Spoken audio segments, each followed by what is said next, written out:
Good day. This is Forbidden Archaeology by Michael A. Cremo. Cremo. A couple of years ago, in the middle of my talk about my book, Forbidden Archaeology, to students and professors of earth sciences at the Free University of Amsterdam, a professor stood up and said, "What you say is all very interesting, but how can we accept something that goes against what thousands of archaeologists and geologists and other scientists are telling us?" Forbidden archaeology documents evidence for extreme human antiquity. Actually, over the past 150 years, archaeologists have found abundant evidence showing that human beings like ourselves have existed for hundreds of millions of years. This evidence, practically unknown to both scientists and members of the public, radically contradicts the picture of human origins that is presented to us by Darwin's modern followers, who say that we evolved fairly recently within the past 100,000 of years or so from some more ape-like ancestors. So the professor was correct. I was indeed asking my audience to consider something that goes against all of the conventional,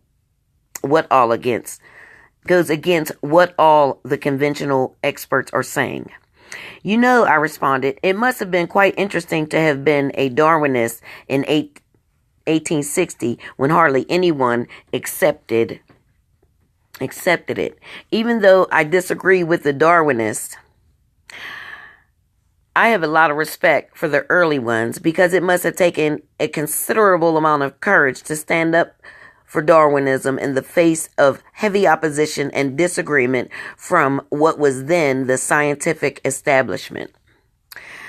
I then added, I am especially surprised to hear such an objection from you because Dutch scholars have an historic reputation for intellectual independence. And now you are saying that we can only accept ideas that have already been endorsed by thousands of experts? At that point, sensing that the mood of the audience was against him, the professor bravely said, I can also stand up against thousands, and sat down. I can also stand up against thousands, and sat down. Okay.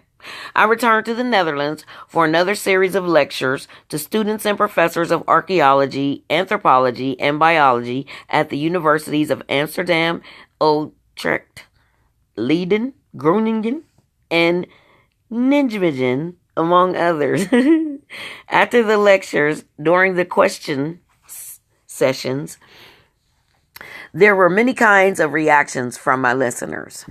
Sometimes they were shouting at me. Sometimes they sat in shocked silence, not knowing what to say or think. Sometimes they asked deep questions about the nature of our knowledge of humankind's hidden history.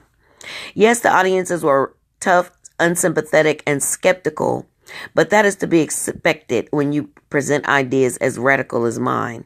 Nevertheless, despite all this, I did win some admissions that the case I was presenting was interesting, well argued, and worthy of serious consideration. This reaction mirrors that of the scientific world in general, where forbidden archaeology was where forbidden archaeology has attracted a great deal of attention. The book has been reviewed in most of the major journals of archaeology, anthropology, and history of science, not always unfavorably. I have also had the chance to speak about the book at international conferences,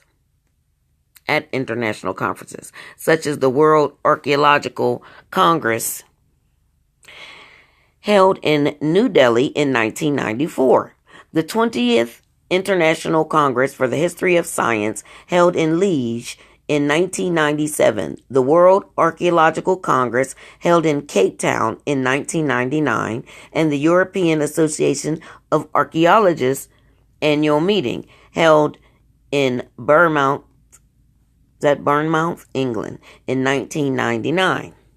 Not all of my audiences in the Netherlands were unsympathetic. I spoke about forbidden archaeology at a lecture in Amsterdam organized by Herman Hedge of the Frontier Sciences Foundation, which publishes the bi-monthly Dutch-language journal Frontier 2000. I also had the chance to talk to Theo Pagimans and his listeners on Talk Radio 1395 AM. Theo's show, Dossier X, focuses on scientific anomalies, but although I do like to speak to people who are already inclined to agree with me, I especially enjoy attempting to change the minds of people who are not so inclined. My research into humanity's hidden history was inspired by my study of the ancient Sanskrit writings of India, collectively known as the Vedas. Among these Vedic writings are the Puranas, or histories,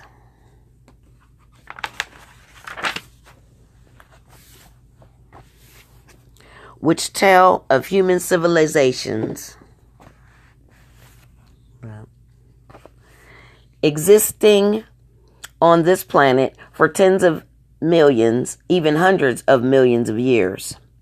My interest in India's Vedic writings is more than intellectual. For 25 years, I have been practicing the Bhaldi, devotional school of Indian spirituality, as a member of International Society for Krishna Consciousness.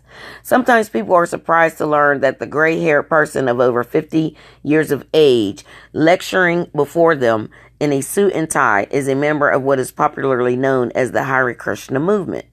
But indeed I am, and during my stay in Amsterdam, I took the chance to join the young local members in one of their Thursday evening chanting processions through the shopping streets of the city center.